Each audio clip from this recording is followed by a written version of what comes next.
Well, thanks for coming in, Bill. As a industry veteran, you were with Foodservice Director Magazine for many years, from publisher to vice president to senior vice president.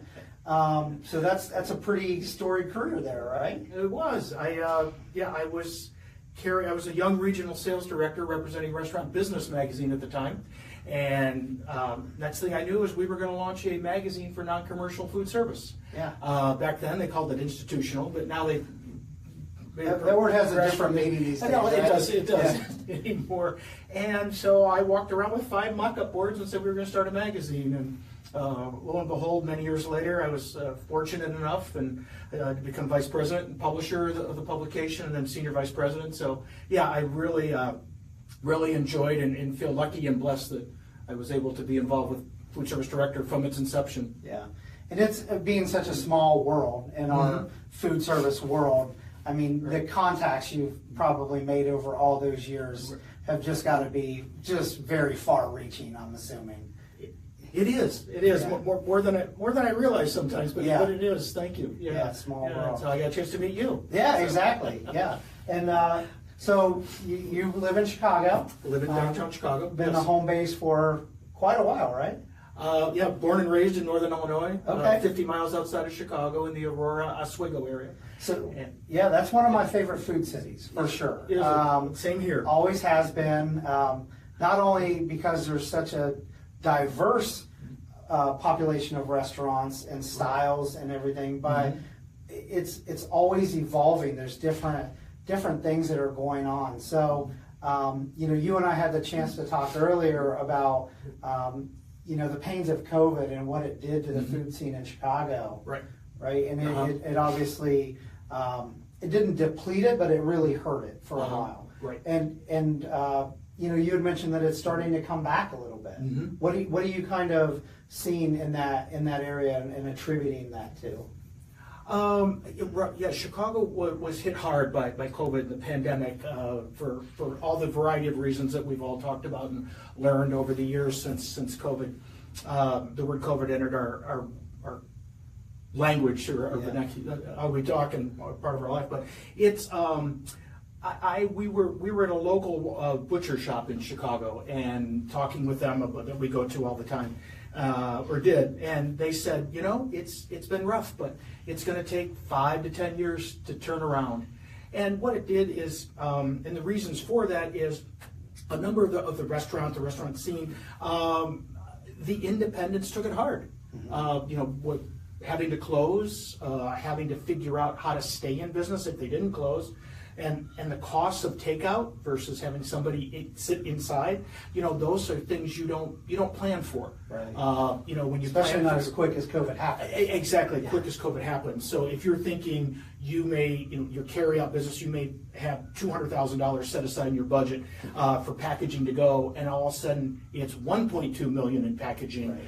That changes the game for everybody. And that happened not only in restaurants, but that also happened in college campuses and hospitals. It happened everywhere. Yeah. And so we all felt that. And so I think what happens, and our editors reminded me of this over the years, anytime we had a recession.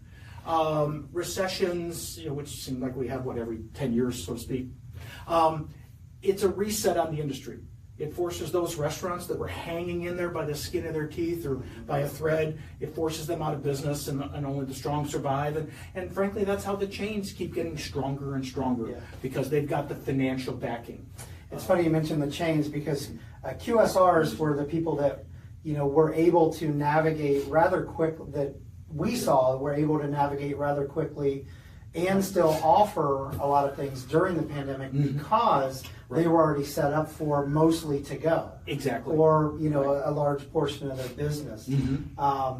So it's really those outliers that got hit hardest. Right. Now, as you're seeing these restaurants come back, are you seeing a nice even trend of what it was between fine dining, casual dining?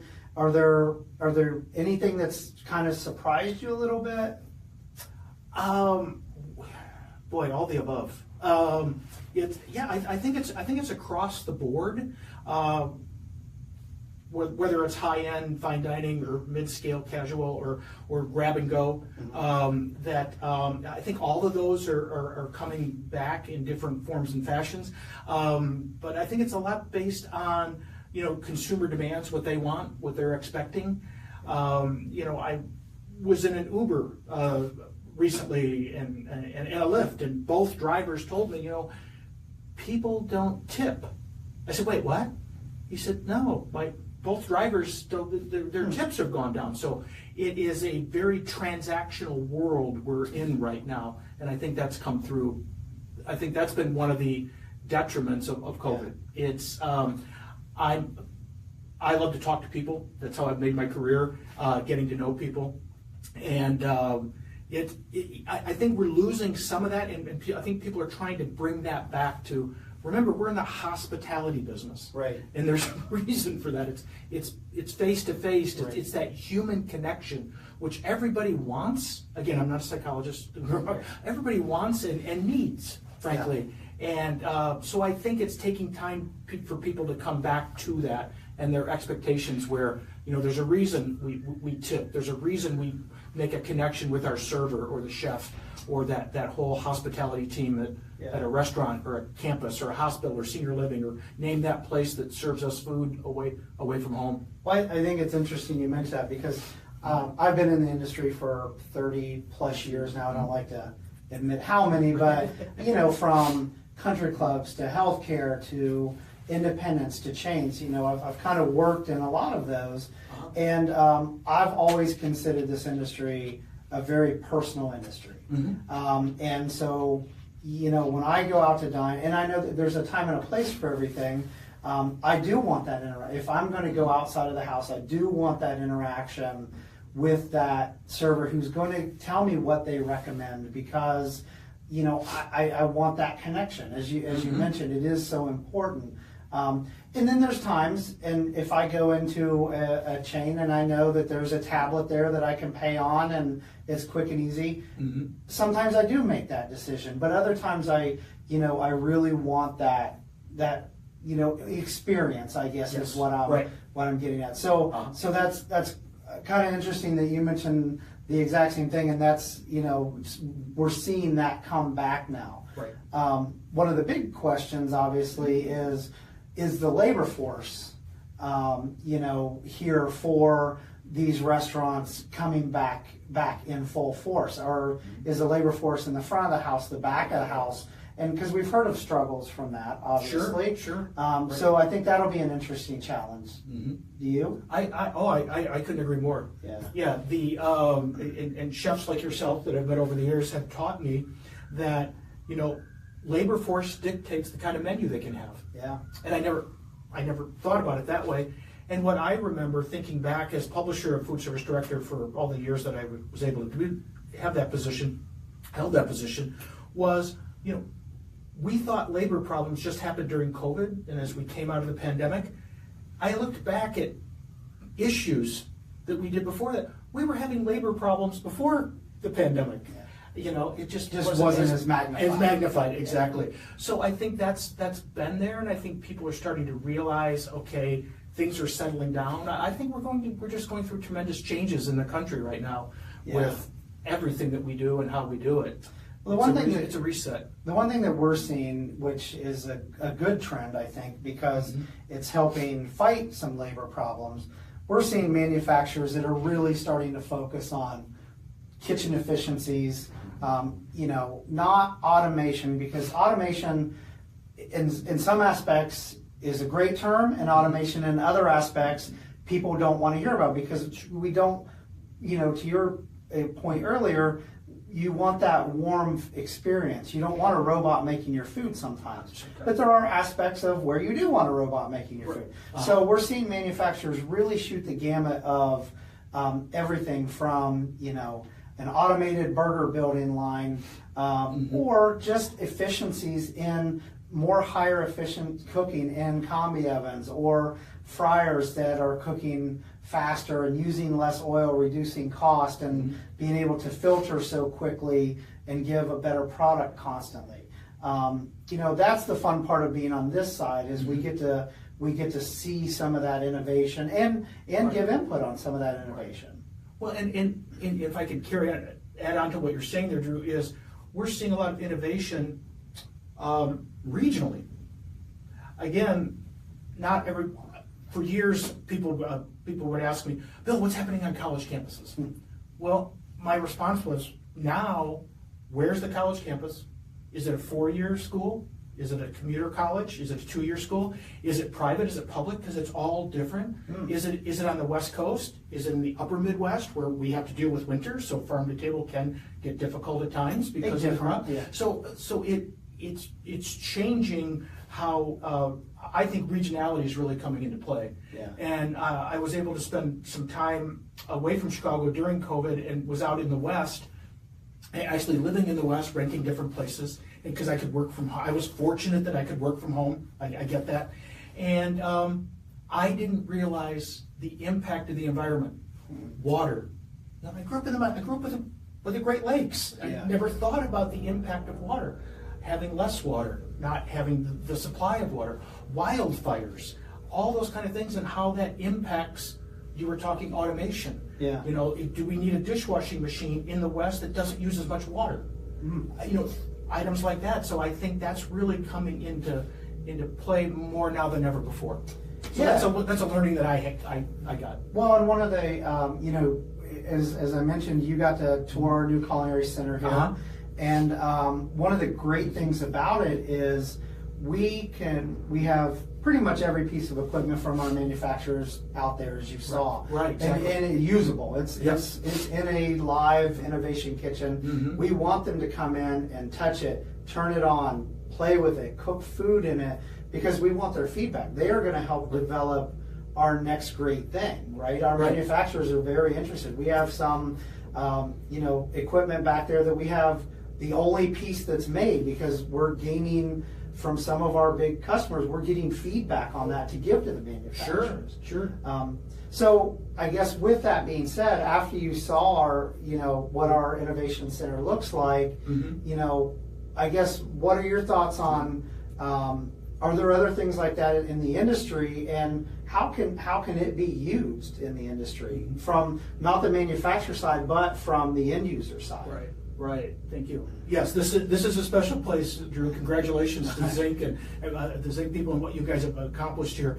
Because I'm a show and tell person. I have to. That's just how my brain works. I have to see something and understand how it works and kick the tires, so to speak. And so you get a chance to do that here. And I think with what's happened with Amazon, you and I were talking as we were walking around here, with Amazon, how many things we order that doesn't look like what it did on the website. Yeah. Or I mean, nothing against Amazon or FedEx. We all need those people. But once I get it into my operation or in my home, I can see what that actually looks like. It doesn't look anything like I thought it did. So bringing this to life, it's still a show and tell world. It's still a touch me world. In fact, I had one of my favorite chefs. He told me that I'm a chef. I'm tactile. I need to touch things. I need to see things. I need to think about how it fits in my operation. And that's one of the benefits of our smallwares showroom. Again, we have just walls of plates, different sizes, colors, every style from the different manufacturers we represent. Sure. And the chefs can literally come in and actually feel the weight of that plate. Right. Under the lights, say, you know, is it a shiny gloss? Is it more of a matte white? And then be able to plate some of their food on it to see what it would look. Is it what I'm going for?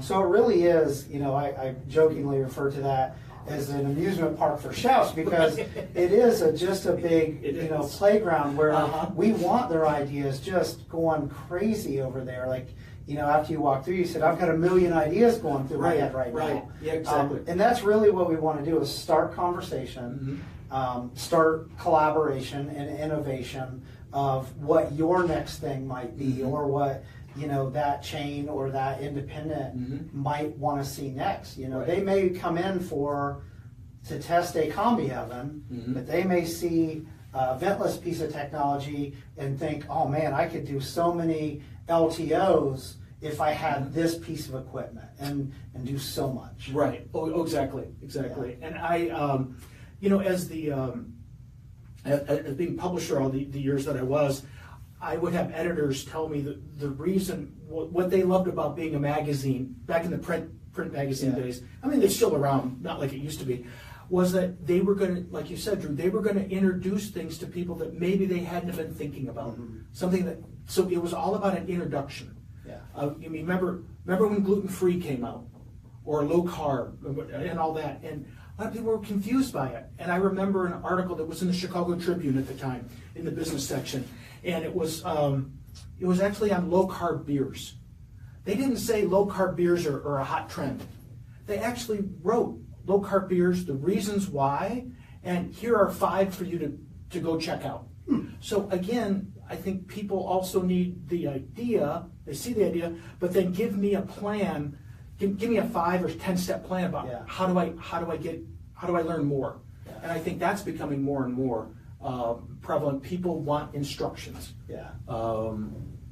So what would, I'm going to put you on the spot a little bit. Sure. Because you've seen the space and you came in blind to it today.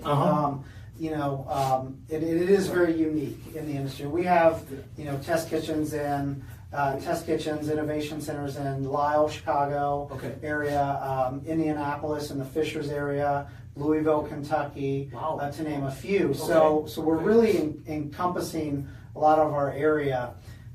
How would you see an independent, what would you see them using this space for?